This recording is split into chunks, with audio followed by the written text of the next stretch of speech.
students, I welcome you all to my channel Knowledge of Accounts, and my today's video is for class 11th, and today I am taking the theory part from class 11 syllabus, that is basic accounting principles and concepts, or the complete word is generally accepted accounting principles, GAAP.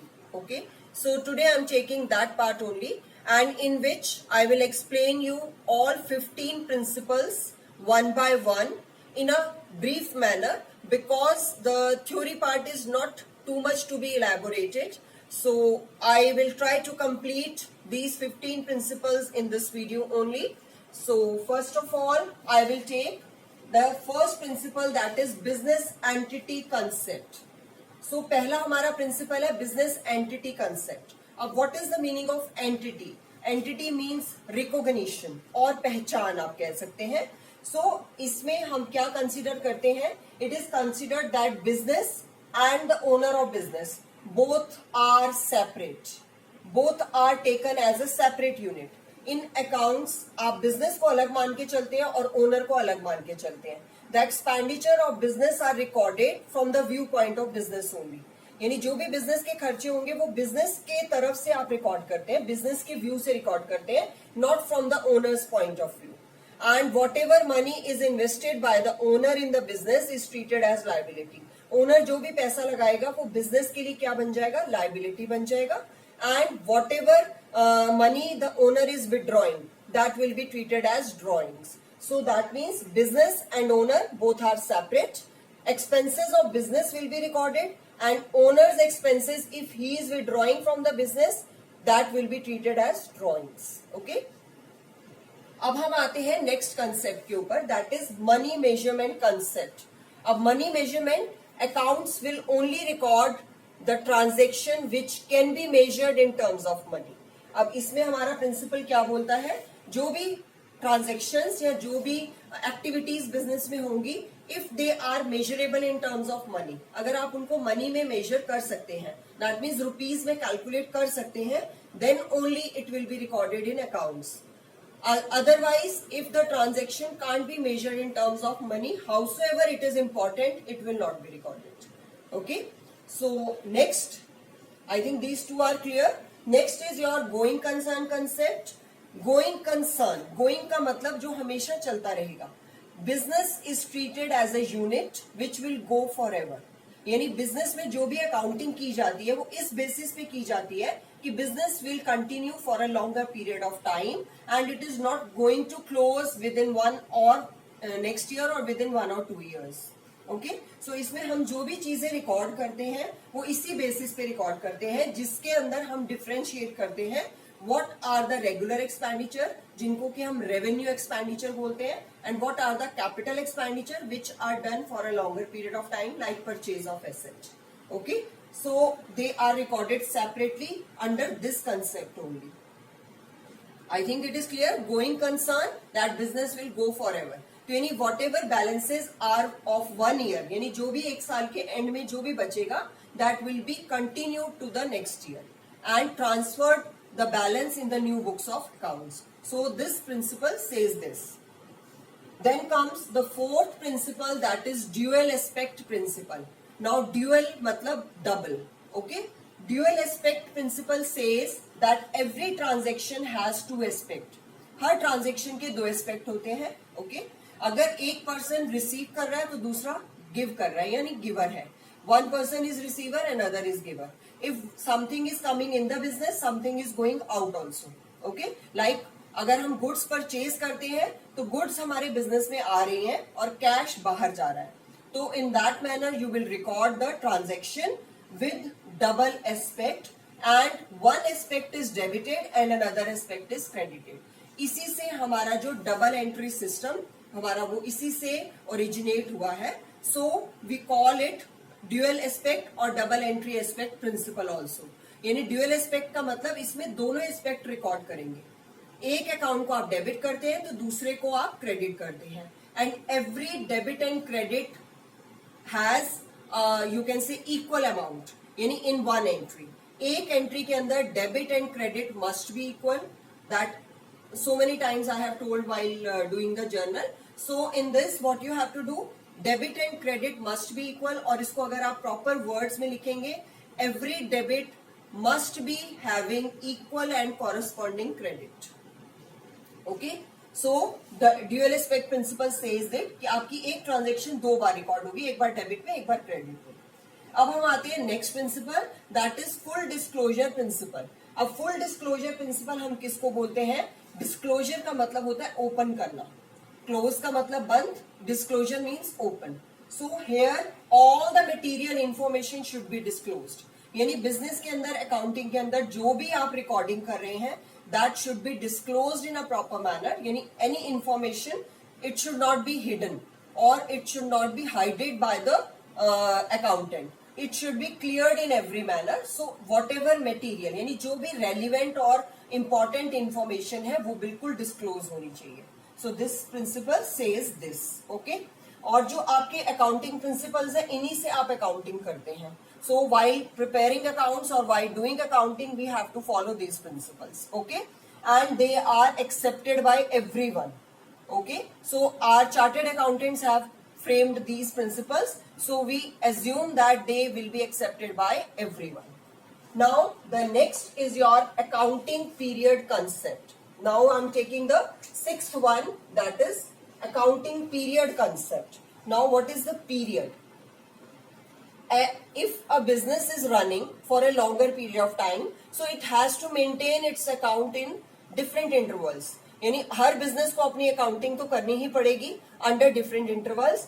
So this principle says that every business has to do its accounting for 1 year, यानी after 1 year, after an interval of 1 year. So they have broken the life of business into small periods, that is 12 months, 12 months, 12 months. So every year, every business has to prepare its account and finalize the result of business, that is net profit or net loss. Okay, so accounting period हमारा आज के time पे the present scenario is from 1st April to 31st March of every year. So इसको हम accounting year भी बोलते हैं, financial year भी बोलते हैं, because it is beginning from 1st April to 31st March. यानी हर जगह पे यही ईयर फॉलो किया जाता है. Okay, previously calendar year was also followed, तो उसको हम भी अकाउंटिंग ईयर ही बोलते थे. That was from January to December. But आज के टाइम पे which rule is followed? From 1st April to 31st March. Next principle, 7th one is accrual concept. अब accrual concept, what this principle says that whatever expenditure related to current year, यानी एक साल से related जितने भी expenditures हैं, they will be recorded in that year only, whether paid or not paid. अगर उनको पे नहीं भी किया तब भी वो इसी साल में रिकॉर्ड होंगे. Clear? Like if we take 1 year like 1920 और 1819, so whatever expenditure are related to that, अगर हम बोले रेंट, तो रेंट अगर एक साल के अंदर 12 महीने रेंट पे करना है, तो फुल 12 मंथ्स का रेंट जो है वो इसी साल में चार्ज किया जाएगा, वेदर पेड और नॉट पेड. तो उसको हम आउटस्टैंडिंग की तरह रिकॉर्ड करेंगे, but we will record it. Same way is for income. अब इनकम्स के लिए क्या है? The incomes related to the current year will be recorded in this year only, whether received और नॉट रिसीव्ड. अगर नहीं भी रिसीव हुई तब भी हम उसको एक्रूड इनकम की तरह दिखाएंगे, but we will show it. Next principle is your realisation concept. अब रियलाइजेशन का मतलब होता है रियलाइज करना, या आप कह सकते हैं कॉमन लैंग्वेज में वसूल करना. So in that expenses to be realise from the income of that year, यानी जो इस साल के एक्सपेंसेस हैं वो इसी साल की इनकम से रियलाइज किए जाएंगे. They will not be postpone to the next year.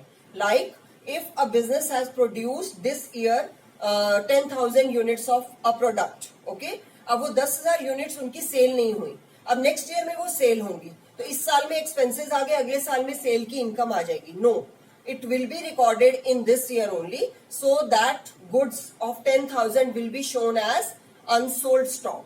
तो उसको रिकॉर्ड जरूर किया जाएगा एंड एक्सपेंसेस उसी से रियलाइज या उसी से चार्ज किए जाएंगे. क्लियर हो गया? Next comes the matching principal.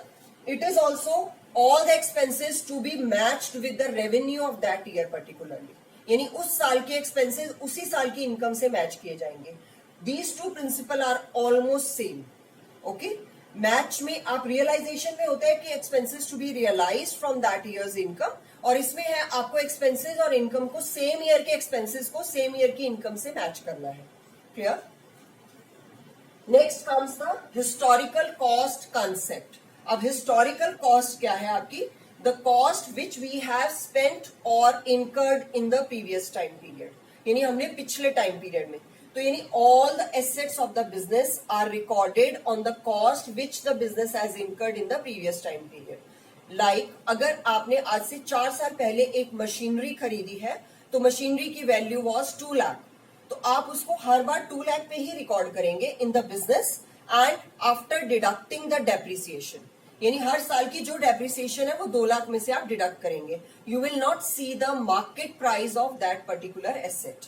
आप मार्केट प्राइस नहीं देखेंगे कि आज के टाइम पे इसकी वैल्यू सिर्फ 50,000 है. You will not see that. You will see the cost of asset minus the depreciation. Okay, so every year assets में आप किसको रिकॉर्ड करेंगे? The historical cost minus the depreciation of the asset. Land आपने एक खरीदी 5 लाख की और आज उसकी कीमत 40 लाख है, लेकिन आप उसको 5 लाख पे ही रिकॉर्ड करेंगे. So this principle says this. Okay, next कौन सा? Materiality concept. अब materiality concept says that only the material information is to be disclosed. सिर्फ मेटीरियल इंफॉर्मेशन ही डिस्क्लोज होनी चाहिए. Immaterial information can be hidden or can not be shown in the accounts. अब immaterial और material को differentiate कर सकते हैं कि एक बिजनेस के लिए जो चीज इंपॉर्टेंट है वो आपके लिए मटेरियल इंफॉर्मेशन है, and anything which is very you can say small or tiny expense for a business and it is not that relevant, तो उसको आप छोड़ भी सकते हैं. And we can simply say कि full disclosure principle and materiality concept almost you can say exception to each other. ये एक दूसरे को कॉन्ट्राडिक्ट करते हैं. इसमें हम बोलते हैं सारी इंफॉर्मेशन डिस्क्लोज करनी है, इसमें हम बोलते हैं only material information is to be disclosed. इसका एक छोटा सा एग्जांपल मैं आपको दे सकती हूँ. Like in a big manufacturing unit, आपकी एक कार मैन्युफैक्चरिंग यूनिट आप ले लीजिए, लाइक टाटा मोटर्स आप लेते हैं, एंड उसके अंदर आपके जब कार्स मैन्युफैक्चर होती हैं, so they need all the tools. You know the meaning of tools, the screw driver, the hammer etcetera. ये सारे टूल्स उनके पास चाहिए होते हैं. Okay, and they have the turnover in the crores. वो करोर्स में इनकम करते हैं और करोर्स में उनकी प्रोडक्शन होती है. सो उनके लिए वो 10 या 15,000 के जो टूल्स है they are not that relevant. But when we talk about a small workshop, अब अगर हम एक स्मॉल वर्कशॉप की बात करें जिसमें रिपेयर का काम होता है, उनके लिए वो टूल्स उनकी मेन एसेट है.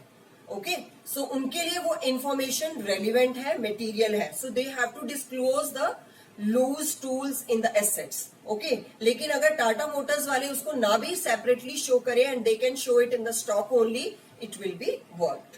क्लियर हो गया? So this principle also I have made very much clear. Next comes the consistency concept. Consistency concept. अब इस principle के अंदर क्या है? Whatever method the business unit is following while recording the accounts, that method to be continued for a longer period of time. इसके लिए like अगर हम बोले स्टॉक वैल्यूएशन का मेथड या डेप्रिसिएशन कैलकुलेशन का मेथड जो होता है, there are certain formulas, there are almost 10 formulas are there. So उन 10 में से if a firm is opting for first method, that is straight line method, or you can say written down value method, यानी एक method जो भी वो follow कर रहे हैं that should be continued for a long period of time. यानी उसको 3, 4, 5, 6 साल तक उसको यूज करना चाहिए, उसको उसी के थ्रू अकाउंटिंग करनी चाहिए, सो that the results can be comparable with each other, ताकि वो रिजल्ट एक दूसरे से कंपेयर कर सके. अगर कंपनी या फर्म हर बार मेथड बदल लेगी तो we can't compare the result of each year with the next year or with the other year. Clear है? सो कंसिस्टेंसी मीन्स रेगुलरिटी, यानी जो भी मेथड अडॉप्ट हो रहा है वो कई साल तक कंटिन्यू करना चाहिए. Then comes the verifiable objective concept. Verifiable objective means जो भी हम रिकॉर्डिंग करेंगे बिजनेस की बुक्स के अंदर, उसके साथ में प्रॉपर एविडेंस या रिकॉर्ड होना चाहिए, या आप कह सकते हैं प्रूफ होना चाहिए in the form of vouchers, invoices etcetera. यानी आपने कुछ परचेज किया तो आपके पास बिल जरूर होना चाहिए when you are recording the purchases in the books. Okay, आपने सेल किया तो सेल का इनवॉइस जरूर होना चाहिए. अगर आप किसी को कैश पेमेंट कर रहे हैं तो कैश वाउचर होना चाहिए. If you are receiving then also you must be having some voucher copy with you so that you can show the accounts in a proper and accurate manner. Okay, so आपकी proper evidence should be there for recording. Next comes the conservatism principle or you can say the prudence concept. अब इसका मतलब क्या है? In this the principle says that record all anticipated losses and ignore all anticipated gains. यानी if the business is having expectation that it may have loss, यानी उसको expectation है कि इस साल में हमें शायद थोड़ा लॉस हो जाए किसी भी पर्टिकुलर हेड से रिलेटेड, तो उसको वो रिकॉर्ड करें. दे शुड रिकॉर्ड दैट. और अगर उनको ऐसा लग रहा है कि हमें कुछ गेन होने के चांसेस है तो they should not record it. They should record it at the time when actual gain will be there. ये उसको उसी समय रिकॉर्ड करें जब गेन एक्चुअल में होगा, यानी एक्चुअल में प्रॉफिट होगा. Okay, so under this principle only we record the stock of goods on the cost or market whichever is less. यानी हम कॉस्ट या मार्केट में से एक चीज पे रिकॉर्ड करते हैं जो लेस होगा. क्लियर है? सो इसमें आपने क्या लेना है? सेफ गेम, यानी business wants to play safe. So for this reason this principle says that जितने भी आपके लाइक बैड डेब्ट्स होने के चांसेस है अगर, तो they should record the provision of bad डेब्ट अर्लियर ओनली विदाउट और you can say before happening of actual bad debts. ठीक है, सो ये आपका हो गया conservatism principle. Now the last principle is your timeliness principle. अब टाइमलीनेस क्या है? यानी whatever records the business is maintaining for accounts they should be maintained on time. Timely maintain होना चाहिए. लाइक अगर हम बोले 31st March is the year ending, so the account should be prepared till the mid of April or end of April so that the users can use that account. अगर वो बहुत late बनते हैं तो they are of no use. Like अगर आप लोग exams देते हैं और आपका रिजल्ट विद इन टाइम नहीं आता, लाइक आप 12th का एग्जाम दे रहे हैं और मार्च में आपके एग्जाम्स खत्म हुए, आफ्टर दैट मई तक रिजल्ट आ जाएगा so that you can go for the admission in the future, है ना, इन द फर्दर कॉलेजेस और यूनिवर्सिटीज एक्सेट्रा. लेकिन अगर वो सितंबर में रिजल्ट आएगा तो it will be so delayed. So that means the information should be provided to the users on time. Okay, so timeliness principle explains this. So मुझे लगता है कि मैंने ऑल 15 प्रिंसिपल्स आपको बहुत अच्छे से समझा दिए हैं, और लेकिन शॉर्ट में समझाए हैं बिकॉज बहुत ज्यादा डिस्क्रिप्टिव जाने में it will take a lot of time. And I hope ki all the concepts and principles are clear to you. If still you have any query, you can ask me in the comment section. So see you in my next video with accounting equation. So students, till then, bye bye.